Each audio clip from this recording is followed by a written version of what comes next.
من الشیطان الرجیم بسم اللہ الرحمن الرحیم الحمد للہ رب العالمین والعاقبۃ للمتقین والجنۃ للمطیعین والنار للملحدین ثم الصلاة والسلام علی اشرف الانبیاء والمرسلین شفیع المذنبین نبینا ابی القاسم محمد اللہم صل علی محمد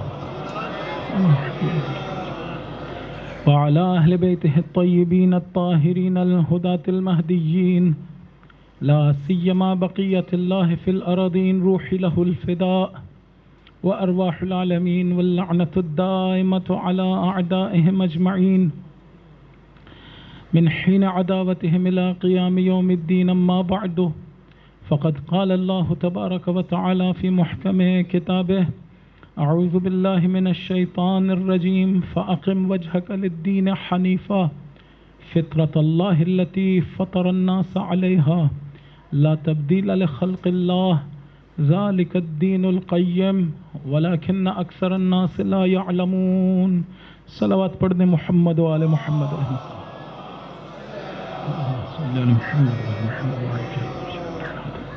خدا مند متعال کا نہایت شکر گزار ہوں جس نے ایک مرتبہ پھر ہم سب کو یہ توفیق عنایت کی کہ اس کا اور اس کے پاک بندوں کا ذکر بجا لا سکیں۔ اس کی بارگاہ میں دعا ہے ہم سب کو خلوص عنایت فرمائے۔ خدایا ہمارے بہن بھائیوں کے، رشتہ داروں کے، دوستوں کے، آبا و اجداد کے، والدین کے، تمام ذوی الحقوق کے گناہان کبیرہ و صغیرہ معاف فرما۔ ہمارے آقا و مولا امام زمان علیہ السلام کے ظہور میں تعجیل فرما۔ ان کے دل مقدس کو، ان کے دل غمزدہ کو، ان کے دل نازنین کو ہم سے راضی و خوشنود قرار دے۔ ہمیں مولا کی زیارت عنایت فرما۔ دیکھیے روایات میں ہے مولا ظہور فرمائیں گے، جمعہ کا دن ہوگا، عاشور ہوگی، کل جمعہ بھی ہے، عاشور بھی ہے۔ دعا کریں مولا کے ظہور کا دن یہی کل کا دن ہو انشاءاللہ۔ خدایا ماشاءاللہ، خدایا اسلام و مسلمانوں کی نصرت فرما، دشمنان اسلام امریکہ، اسرائیل اور ان کی حواری قوتیں انہیں نیست و نابود قرار دے۔ خدایا منافقین کو ذلیل و رسوا کر کے نیست و نابود قرار دے۔ خدایا زمان غیبت میں ہمیں اپنی ذمہ داریاں سمجھنے اور انجام دینے کی توفیق عنایت فرما۔ خدایا ہم سب کو امام حسین علیہ السلام پر رونے کے لیے زیادہ آنسو عنایت فرما۔ خدا جناب زہرا سلام اللہ علیہ کے دل کو ہم سے راضی و خوشنود قرار دے۔ خدایا ہمیں اور ہماری نسلوں کو تا قیامت یہ ذکر اور اپنی اور اہل بیت علیہ السلام کی معرفت، محبت اور ولایت عنایت فرما۔ خدایا نیک اور صالح، صحیح و سالم، عزادار سید الشہداء، محبین اہل بیت اولاد عنایت فرما۔ خدا وہ دعائیں جو مومنین کے دلوں میں اپنی بارگاہ میں قبول فرما، وہ دعائیں جو کرنی چاہیے اور نہیں کر پایا ہوں، خدایا وہ دعائیں ہمارے حق میں قبول و منظور فرما۔ دعاؤں کی قبولیت کے لیے، توفیقات میں اضافے کے لیے، گناہوں کی بخشش کے لیے، عاقبت بخیری کے لیے، مولا کے ظہور اور مولا کی سلامتی کے لیے ایک مرتبہ سب مل کے درود بر محمد و آل محمد، اللہم صلی علی محمد و آل محمد وعجل فرجہ۔ عزیزان میں عرض کر رہا تھا کہ خداوند متعال نے ہماری فطرتوں میں اپنی معرفت رکھی ہے، ہم محب کمال بنایا ہے، ہر بعض علوم ہماری فطرت میں رکھے ہیں، اور اسی طرح سے خداوند متعال نے ہمیں محبت جیسا عظیم سرمایہ عطا کیا ہے۔ ضرورت اس بات کی ہے کہ ہم اس کی حفاظت کریں۔ آیت اللہ بہجت سے کسی نے پوچھا ہم جنت میں جائیں گے؟ انہوں نے کہا اگر ذرہ برابر محب اہل بیت ہوئے تو جنت میں جاؤ گے، لیکن پھر فرمایا کوشش کرو کہ یہ ذرہ دل سے نکل نہ جائے، کچھ ایسا نہ کرنا کہ یہ محبت ختم ہو جائے۔ نہیں، خدا کی محبت اور اہل بیت علیہ السلام کی محبت، کمال کی محبت خداوند متعال نے ہمارے دلوں میں رکھی ہے۔ اسے شدید سے شدید تر کرتے چلے جانا چاہیے۔ اس کی کوئی حد نہیں ہونی چاہیے. یہ محبت ہے جو ہم لوگوں کو مختلف مصائب برداشت کرنے پہ آمادہ کرتی ہے. یہ محبت ہے جو ہمیں مختلف قربانیاں دینے پہ آمادہ کرتی ہے. کل عاشور کا دن ہوگا، دھوپ سخت ہوگی، آپ پھر بھی اپنے چھوٹے چھوٹے بچوں کو لے کے باہر کیوں نکلیں گے؟ اس لیے نہیں کہ آپ کو کوئی دنیاوی فائدہ ہو رہا ہے، وہ محبت ہے جو آپ کو سکون سے بیٹھنے نہیں دے گی. آپ کہیں گے آج عاشور ہے، آج حسین پہ رونے کے لیے نہ فقط خود جاؤں گا، اپنے بچوں کو لے جاؤں گا. وہ محبت ہے جو لوگ زیارات پہ جاتے ہیں، اربعین جاتے ہیں یا کوئی اور کسی اور موقع پر وہاں جاتے ہیں تو نہ بستر ویسا ہوتا ہے جیسا گھر میں ہے، نہ بہرحال کھانا پینا آرام ویسا تو نہیں ہوتا، واش رومز وغیرہ بھی ویسے تو نہیں ہوتے، لیکن انسان وہاں پسینے میں شرابور بھی ہوتا ہے، پسینے کی بو بھی آ رہی ہوتی ہے، بہرحال مشقتیں برداشت کر رہا ہوتا ہے. لیکن عجیب نہیں ہے، یہ محبت ہے جو ہمیں مجبور کرتی ہے کہ جس دن ہم نے وہاں سے آنا ہوتا ہے روتے جاتے ہیں اور کہتے ہیں مولا دوبارہ یہی مشقتیں اٹھانے کے لیے بلاؤ گے یا نہیں؟ دوبارہ بھی ہمیں بلانا. یہ کون سی چیز ہے جس نے آپ کو قربانی پہ مجبور کیا ہے؟ کون سی چیز ہے جس نے مشقت اٹھانے پہ مجبور کی؟ وہ اولیاء خدا جو راتوں کو جاگ کے خدا سے بات کرتے ہیں، خدا کی یاد میں گریہ کرتے ہیں. کون سی چیز ہے جو انہیں کہتی ہے کہ راتوں کو جاگو، خدا سے بات کرو؟ یہی محبت ہے. حدیث قدسی میں آیا، حضرت موسیٰ علیہ السلام سے فرمایا کہ دیکھو موسیٰ، وہ شخص جھوٹ بولتا ہے کہ میں خدا سے محبت کرتا ہوں، حالانکہ رات کو جاگ کے مجھ سے بات نہیں کرتا ہے. محب کی یہ خواہش ہوتی ہے کہ میں محبوب کے ساتھ تھوڑی دیر اکیلا بیٹھوں، اس سے باتیں کروں. یہ کیسا محب ہے جو رات کو جاگ کے مجھ سے بات نہیں کرتا ہے؟ محب ہے وہ محبت میں گرفتار ہوتا ہے جو راتوں کو جاگ کے باتیں کرتا ہے. نہایت اہم چیز ہے. اس سے زیادہ اہم چیز مجھے نہیں معلوم ہے کہ خداوند متعال نے ہمارے لیے رکھی ہو. آیت اللہ جوادی آملی کہتے ہیں اس سے زیادہ اہم کوئی چیز اور ہوتی تو رسول کی رسالت کا اجر خدا اسے بنا دیتا. ہماری نجات میں دیکھیے سارے انبیاء جب خداوند متعال کے لیے کام کرتے رہے تو سارے انبیاء اپنی قوموں سے کہتے تھے ان اجریہ الا علی رب العالمین. سورہ شورى بھری پڑی ہے ان الفاظ سے. انبیاء مختلف کہہ رہے تھے کہ ہمارے اجر کس پر ہے؟ پروردگار پہ، رب العالمین پہ ہمارا اجر ہے. لیکن حضور کے ساتھ خدا نے ایسے نہیں کیا. خدا نے کہا نہیں حضور، حالانکہ حضور خاتم الانبیاء ہیں، سید المرسلین ہیں، انہیں تو بدرجہ اولا کہنا چاہیے کہ میرا اجر پروردگار پہ ہے، اس لیے کہ پروردگار ہی کی خاطر انہوں نے کام کیا. لیکن ایسا تو نہیں کہتے وہ. خدا کہتا ہے کہ ان سے اجر مانگو. وہ اجر ہم سے مانگتے ہیں اس لیے کہ یہی اجر ہے جو ہماری نجات کا باعث بنے گا. اگر ہمارے دلوں میں یہ محبت ہوئی تو ہم نجات پالیں گے. اگر یہ محبت ہمارے دلوں سے نکل گئی عزیزان تو پھر ہماری نجات کا کوئی ضامن نہیں ہے. لہٰذا میں کہتا رہتا ہوں اس کی حفاظت بہت اہم ہے. محبت ہے. ہمارے دادا محترم کہا کرتے تھے خود خدا، میں نے کل عرض کیا تھا، اس خلقت کی بنیاد محبت پہ رکھتا ہے. کنت کنزا مخفیا فاحببت ان اعرف. میں چھپا ہوا خزانہ تھا، پھر مجھے اچھا لگا. یہ ہماری اردو کی مجبوری ہے کہ میں کہتا ہوں مجھے اچھا لگا، ورنہ لفظ جو استعمال ہوا ہے وہ تو محبت ہے. فاحببت ان اعرف.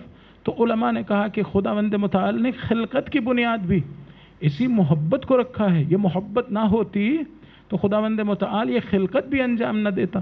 تو ہمارے دادا محترم فرمایا کرتے تھے خدا محبت ہے، محبت مانگتا ہے. ہم جو بھی کام کریں، مجلس میں آئیں، محبت خداوند متعال میں.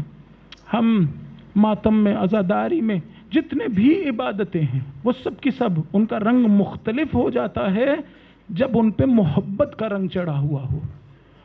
یہی عزاداری، اس کو اب اگر توجہ سے دیکھیں تو بہت سے اوقات میں ہم میں سے بہت سے دوست عزاداری کرنے کے لیے جب آتے ہیں، امام حسین علیہ السلام پہ رونے کے لیے جب آتے ہیں تو کچھ لینے کے لیے نہیں آ رہے ہوتے. صرف اتنی سی خواہش ہوتی ہے کہ میں تھوڑی دیر بیٹھ کے حسین اور اس کے بچوں پہ گریہ کر لوں. کتنی خالص اور پاک اور پاکیزہ چیز ہے کہ آپ کچھ لینے کے لیے نہیں آ رہے، پیسہ خرچ کر رہے ہیں، وقت نکال رہے ہیں، دیگر کاموں سے اپنے آپ کو چھٹکارا دلاتے ہیں اور پھر آ جاتے ہیں کہاں تھوڑی دیر کے لیے امام کا غم بانٹنے. بہرحال میرے ذہن میں آتا ہے خدا نہ کرے ہمارا کوئی عزیز فوت ہو جائے، لیکن اگر کسی کا کوئی عزیز مر گیا ہو اور آپ جا کے تعزیت پیش کریں، کہیں کہ آپ کے غم میں میں برابر کا شریک ہوں، تو وہ آگے سے کیا کہتا ہے؟ وہ کہتا ہے آپ کا بہت شکریہ، مجھے امید ہے جب آپ گریہ کرتے ہوں گے جناب زہرا سلام اللہ علیہ کہتی ہوں گی اے مومنو تمہارا بڑا شکریہ، تم حسین پہ گریہ کرتے ہو. شاید اپنے بابا سے کہتی ہوں گی بابا دیکھو یہ مومنین کیسے گریہ کرتے ہیں. انشاءاللہ کہ بی بی ہمارے اس گریے کو قبول فرمائیں. ایک درود پڑھیے محمد و آل محمد علیہ السلام. تو اس کی بڑی حفاظت کرنی چاہیے. عزیزان یہ نہ سوچئے گا کہ کل عاشور ہے، شام غریبہ کی مجلس سنی اور بس عزاداری ختم ہو گئی. ہاں یہ 10 دن بہت اہم تھے، اس میں کوئی شک نہیں. ان 10 دنوں کے بارے میں خاص توجہ ہونی چاہیے، خصوصاً کل کے بارے میں نہایت توجہ ہونی چاہیے. آپس میں باتیں نہ کریں.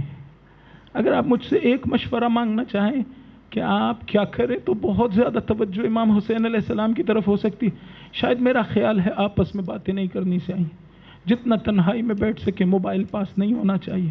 تھوڑی دیر کے لیے تنہائی میں بیٹھ کے امام حسین علیہ السلام کو یاد کیا کریں.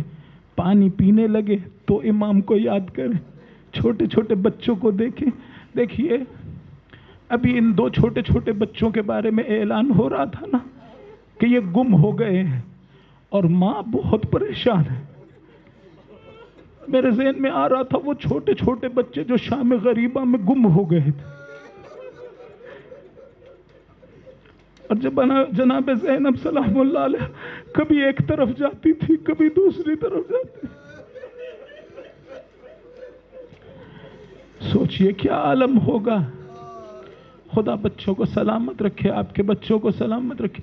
بہانے ڈھونڈیے امام حسین علیہ السلام کو یاد کرنے کے، بہانے ڈھونڈیے. نہ منتظر رہیے کہ کوئی آئے گا مصائب پڑھے گا تب میں حسین پہ روں گا. تھوڑی دیر تنہائی میں بیٹھ کے خود اپنے لیے مصائب پڑھیں، جو آپ کو اچھے لگتے ہیں وہ خود اپنے لیے پڑھیں. وہ بھی مجلس ہے، وہ بھی مجلس ہے. اسے بھی جناب زہرا سلام اللہ علیہ دیکھتی ہوں گی، اس کی طرف بھی نگاہ کرتی ہوں گی. بہرحال تو میں عرض کر رہا تھا خدا نے اپنی معرفت اہل بیت کی محبت ہمارے دلوں میں رکھی ہے. خداوند متعال کا عظیم احسان ہے، ایسی پاک فطرت بنائی ہے جس میں توحید ہے، جس میں رسالت ہے، جس میں ولایت اہل بیت علیہم السلام ہے. انسان کو اس کی حفاظت کرنی چاہیے. ذالک الدین القیم، یہ مضبوط دین ہے. وہ دین جو انسان کی فطرت کے مطابق ہو وہ مضبوط دین ہوتا ہے. اپنی فطرتوں کو ہمیں نکھارنا چاہیے.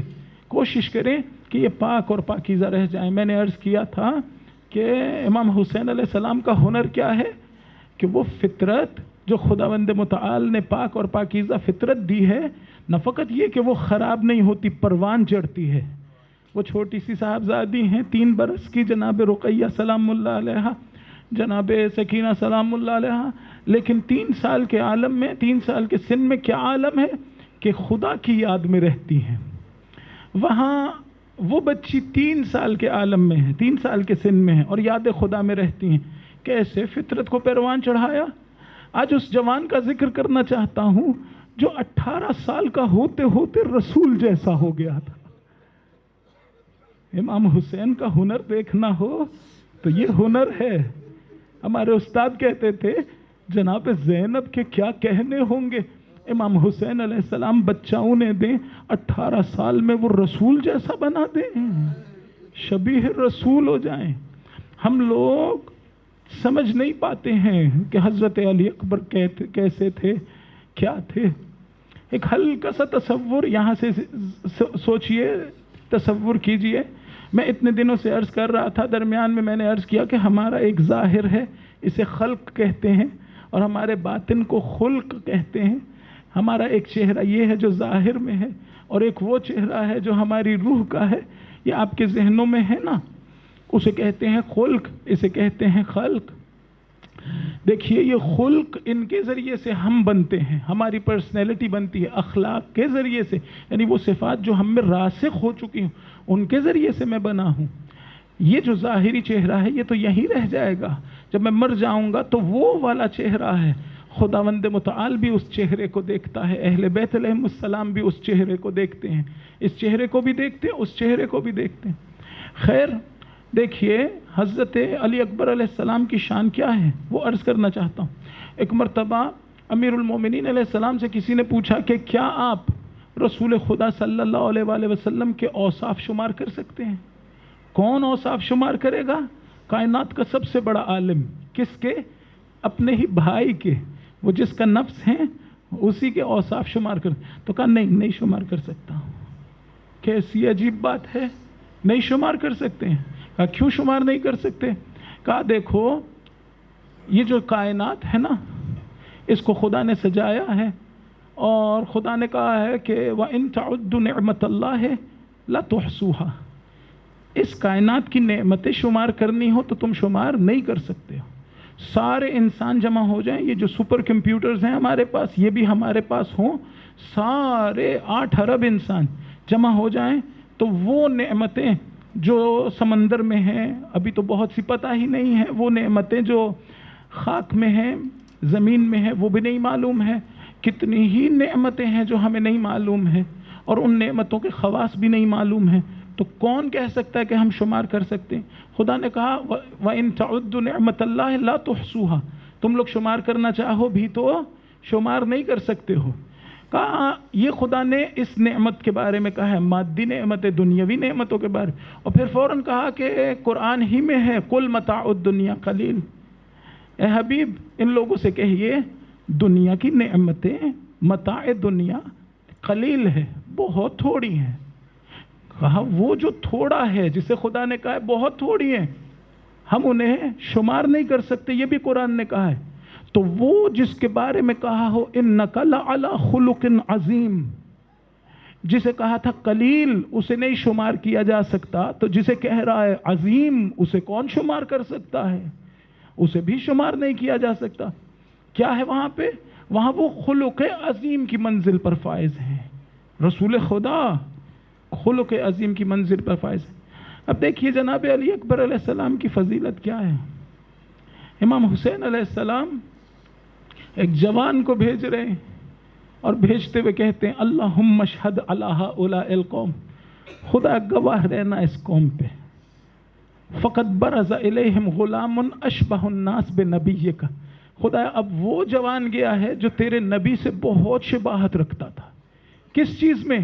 خلقن اپنے چہرے میں، وخلقن اپنے باطن میں، اس کی اندرونی شکل روح کی شکل رسول کی روح جیسی ہے۔ اب جب یہ ہو تو باتیں کیسے کرتا ہوگا؟ باتیں بھی رسول جیسی کرتا ہوگا۔ تو فرمایا فقط برز الیہم غلام اشبہ الناس بنبیک خلقا وخلقا ومنطقا، یہ بولتا بھی رسول کی طرح ہے، اس کا باطن بھی رسول جیسا ہے، اس کا ظاہر بھی رسول جیسا ہے۔ باطن کون سے رسول جیسا؟ وہ جس کو کہا تھا انک لعلی خلق عظیم، اس جیسا۔ اور پھر فرمایا وَكُنَّا إِذَا اشْتَقْنَا إِلَيْهِ نَظَرْنَا إِلَيْهِ، خدایا تو جانتا ہے جب ہمیں شوق ہوتا تھا ہم تیرے رسول کو دیکھ لیں تو علی اکبر کو دیکھا کرتے تھے۔ لوگ دور دور سے آتے تھے، آ کے کہتے تھے حسین ہم نے رسول کو نہیں دیکھا تھا لیکن سنا ہے تمہارا علی اکبر رسول جیسا ہے، ذرا بلا لو ہم اسے دیکھ لیں، مجھے ذرا سوچ کے بتائیے ایسا بیٹا میدان میں جا رہا ہو حسین کی کیا حالت ہونی چاہیے۔ شیخ جعفر تستری نے لکھا 3 موقع ایسے تھے جب امام حسین علیہ السلام شہادت سے پہلے شہید ہونے والے تھے، یعنی قبل اس کے کہ شمر سر اتارتا امام شہید ہونے والے تھے۔ کون سے؟ کہا ایک تب جب علی اکبر سج دھج کے سامنے آ گیا، موت کی اجازت مانگ رہے تھے، میدان کی طرف جا رہے تھے، مقتل کے جملے ہیں، دیکھیے آپ نے خدا نہ کیا تجربہ کیا، جب بہت زیادہ کوئی پریشانی اور مصیبت آتی ہے نا تو انسان سے کھڑا نہیں ہوا جاتا۔ مقتل کے جملے ہیں، امام حسین علیہ السلام کبھی بیٹھ جاتے تھے کبھی کھڑے ہو جاتے تھے، شدت غم سے کبھی زمین پہ بیٹھتے تھے کبھی کھڑے ہو جاتے تھے۔ شیخ جعفر تستری نے کہا ابھی حسین موت کے بہت قریب تھے، کہا دوسرا مقام کون سا ہے؟ کہا دوسرا مقام وہ تھا جب علی اکبر جنگ کرتے کرتے ایک مرتبہ واپس آئے. امام حسین نے دیکھا علی اکبر کو زخم لگے ہیں، خون بہ رہا ہے. ایک مرتبہ اس طرح سے دیکھا تو موت کے قریب. تیسرا مقام کون سا تھا؟ جب علی اکبر کا لاشا اٹھا کے لے آئے. اتنی شدت سے محو تھے علی اکبر کے مقتل کے جملے ہیں، کبھی ادھر دیکھتے تھے کبھی ادھر دیکھتے تھے، کہیں پر علی اکبر نظر نہیں آتا ہوگا. اور بیٹی ان کی جانتی تھی اگر میں نے بابا کی توجہ نہ ہٹائی نا تو میرا بابا مارا جائے گا. کہہ رہی تھی بابا یہ کس کی لاش اٹھا لائے ہو؟ کہہ رہی تھی بابا یہ کس کی لاش ہے؟ شاید اس جملے کے ذریعے سے امام حسین علیہ السلام کی توجہ ہٹا رہی تھی، یا شاید لاش اتنی ٹکڑوں میں بٹ گئی تھی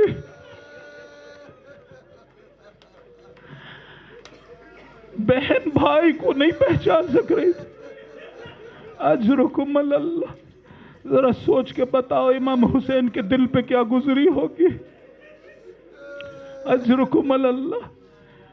امام حسین علیہ السلام کا سر مبارک تشت میں رکھا ہوا تھا، عبید اللہ ابن زیاد کے ہاتھ میں چھڑی تھی. کہہ رہا تھا حسین تم بہت جلدی بوڑھے ہو گئے، تمہارے سر کے بال سفید ہو گئے. امام حسین علیہ السلام کے بارے میں یہ کہہ رہا تھا. جناب زینب نے کیا کہا نہیں میرا بھائی علی اکبر کے مرنے سے پہلے بوڑھا نہیں تھا. علی اکبر کا جانا حسین کو بوڑھا کر گیا. کوئی شخص آیا امام صادق علیہ السلام سے کہتا ہے مولا یہ بتلائیے کہ اس دنیا کی میٹھی ترین چیز کیا ہے؟ مولا نے کہا جوان بیٹا. اس نے کہا سب سے کڑوی چیز کیا ہے؟ کہا اسی کا مر جانا. ایک مرتبہ اس نے کہا میں گواہی دیتا ہوں تم امام برحق ہو اور وہ جوان بیٹا بھی علی اکبر جیسا ہو، شبیہ پیغمبر ہو. ذرا امام حسین علیہ السلام کے دل سے پوچھئے کیا حالت ہے. یہ جو ایران عراق کی جنگ ہوئی تھی نا عزیزان، اس میں بہت سے جوان شہید ہو گئے.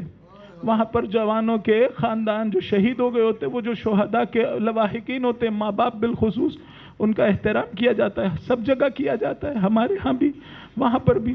تو ایک عالم دین سنا رہے تھے ایک شہید کا بوڑھا باپ ایک محلے میں کھڑا تھا. اسی محلے کا ایک جوان وہاں سے گزر رہا تھا. اس نے دیکھا شہید کا باپ کھڑا ہے. آگے بڑھ کے گیا، کہتا ہے آغا کوئی کام ہے تو مجھے بتاؤ، میں تمہاری مدد کرتا ہوں. اس بوڑھے نے کہا نہیں کوئی کام نہیں ہے، جاؤ چلے جاؤ. یہ جوان گیا اپنا کام وغیرہ کر کے کافی دیر بعد واپس آیا، دیکھا بوڑھا پھر وہی کھڑا ہے. ایک مرتبہ کہا مجھے بتاتے کیوں نہیں ہو، یہاں کیوں کھڑے ہو؟ کوئی کام ہے تو میں کر دوں. بوڑھا باپ کہتا ہے بیٹے اگر مجھے جانتے ہو اتنا بتا دو میرا گھر کدھر ہے. بوڑھا باپ جوان مارا جائے نا، بوڑھا باپ اس طرح سے ہو جاتا ہے. ایک مرتبہ حضرت علی اکبر علیہ السلام آئے، آگے کہتے ہیں بابا مجھے جنگ کرنے کی اجازت دو. امام نے کیا کیا؟ امام نے خود امامہ پہنایا، خود کمر بند باندھا. ایک مرتبہ کہتے ہیں بیٹا جاؤ ذرا پھوپھیوں سے ودا کر لو. آئے خیمے میں، راوی کہتا ہے میں نے دیکھا در خیمہ کبھی اٹھتا تھا کبھی گر جاتا تھا، کبھی اٹھتا تھا کبھی گر جاتا تھا. یعنی بیویاں علی اکبر کو خیمے سے نکلنے نہیں دے رہی تھی. سوچتی ہوں گی شبیہ پیغمبر ہے، کیسے جانے دیں. امام زین العابدین علیہ السلام کہتے ہیں عاشور کا دن تھا، مجھ پہ غشی آ رہی تھی. اتنے میں میں نے محسوس کیا کوئی ہے جو میرے پاؤں پہ اپنے گال رکھ رہا ہے. اب جو میں نے آنکھیں کھولی تو کیا دیکھا؟ علی اکبر ہے. کہا بھیا یہ کیا حالت ہے؟ کہا بھائی بابا اکیلا رہ گیا، میں جنگ کے لیے جا رہا ہوں، آپ سے ودا کرنے آیا. ایک مرتبہ حضرت علی اکبر علیہ السلام آئے میدان میں، میدان کی طرف بڑھ رہے تھے. شیخ جعفر تستری نے لکھا کہ شدت غم سے امام حسین علیہ السلام کبھی خاک کربلا پہ بیٹھتے تھے کبھی کھڑے ہو جاتے تھے. بعض نے کہا نہیں علی اکبر چل رہے تھے اتنے میں محسوس کیا کوئی میرے پیچھے پیچھے آ رہا. اب جو دیکھا تو بوڑھا باپ. ذرا سوچئے کیا گزری ہوگی جناب علی اکبر کے دل پہ. کہتے ہوں گے بابا تم ہی نے تو مجھے اجازت دی ہے جانے کی. آئے میدان میں جنگ شروع ہوئی. بعض لوگوں نے لکھا 100 سے زیادہ، بعض نے کہا 200 لوگوں کو فنار کیا. بی بی جناب ام لیلہ خیمے میں موجود ہیں، امام حسین علیہ السلام میدان میں، حضرت علی اکبر میدان میں. اتنے میں بی بی کہتی ہے کنیز سے جاؤ ذرا دیکھ کے آؤ علی اکبر کس حال میں ہے. اس نے کہا بی بی علی اکبر تو میدان میں ہے، مجھے کیسے پتا چلے گا کیا حالت ہے. کہا جاؤ جا کے دیکھو حسین کس حال میں.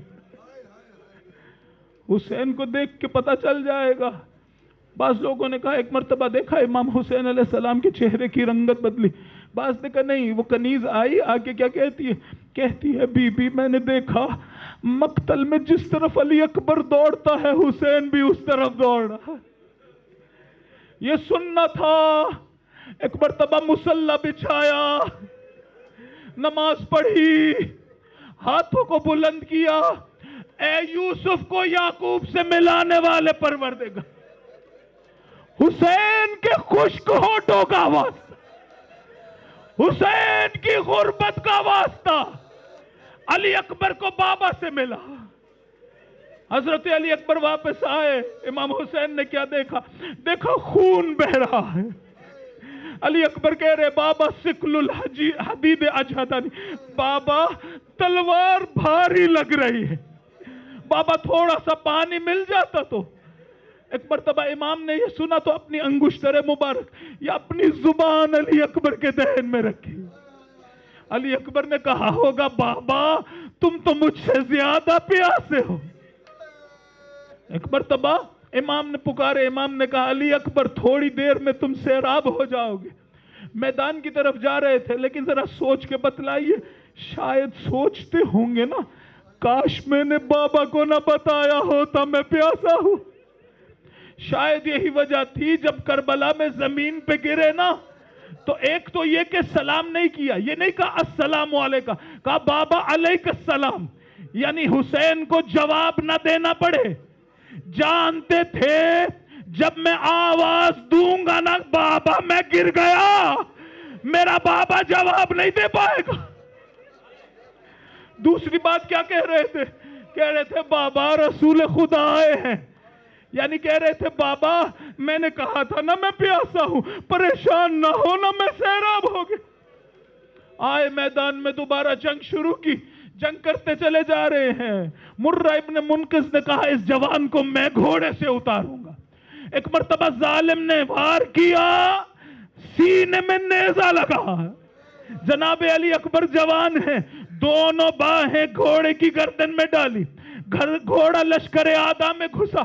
مقتل کے جملے ہیں فَقَطَّعُوهُ بِسُيُوفِهِمْ إِرْبًا إِرْبًا، جس کے ہاتھ میں تلوار تھی اس نے تلوار چلانا شروع کی. ادھر امام حسین علیہ السلام مقتل کی طرف آ رہے ہیں لیکن کبھی گرتے ہیں کبھی اٹھتے ہیں، کبھی گرتے ہیں کبھی اٹھتے ہیں. مقتل کے جملے ہیں، آواز دے رہے تھے ولدی علی ولدی علی، ہائے میرا بیٹا علی اکبر. کہہ رہے ہوں گے علی اکبر مجھے آواز دو، مجھے آنکھوں سے کچھ نظر نہیں، آواز دو میں تمہاری آواز کے سہارے آؤں. شاید اپنے بابا کو بلاتے ہوں گے، کہتے ہوں گے بابا اے خیبر کے اکھاڑنے والے علی آؤ دیکھو میں جوان کو لینے جا رہا ہوں. ایک مرتبہ آئے لاشے پہ، کیا کر رہے تھے؟ دیکھا نا بیٹے کے جوان کے سینے میں نیزہ لگا. کیا کرتے ہیں؟ ایک مرتبہ لاشے پہ گر گئے. آپ نے کبھی اپنے جوان بچے کو سینے سے لگایا ہے؟ حسین اپنے جوان کا لاشا سینے سے لگا. کبھی چہرے پہ چہرہ رکھتے تھے، کہتے تھے علی اکبر علی الدنیا بعد کلافہ، خاک ہو اس زندگانی پہ علی اکبر، تیرے بعد خاک ہو. اس کے بعد کیا کیا؟ سر اٹھایا، گود میں رکھا، دیکھا بیٹے کے دانتوں پہ خون لگا ہوا. اپنی آبا کا دامن اٹھایا, دانت صاف کرنا شروع کیے. صاف کرتے کرتے کیا کہہ رہے تھے؟ کہہ رہے تھے علی اکبر ان نطقت فانت منطقی وان سکت فانت مزماری. علی اکبر آج کے بعد تیرے بوڑھے باپ نے کبھی باتیں کی نا, تیرے بارے میں باتیں کرے گا. اگر خاموش ہوا تیرے بارے میں سوچ رہا ہوگا. اس کے بعد عجیب جملہ کہا, فقد استرحت یا بنیا, علی اکبر تجھے آرام مل گیا نا. وہ بقیا ابو کا فریدن وحیدا, علی اکبر تیرا بوڑھا باپ اکیلا رہ گیا. اس کے بعد دونوں ہاتھوں سے جوان کا لاشا اٹھانے کی کوشش کی.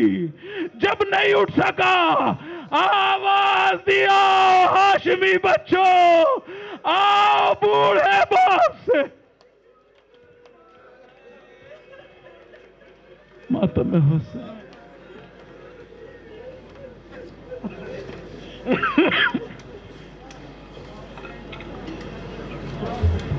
یا حسین یا حسین یا حسین یا حسین یا حسین یا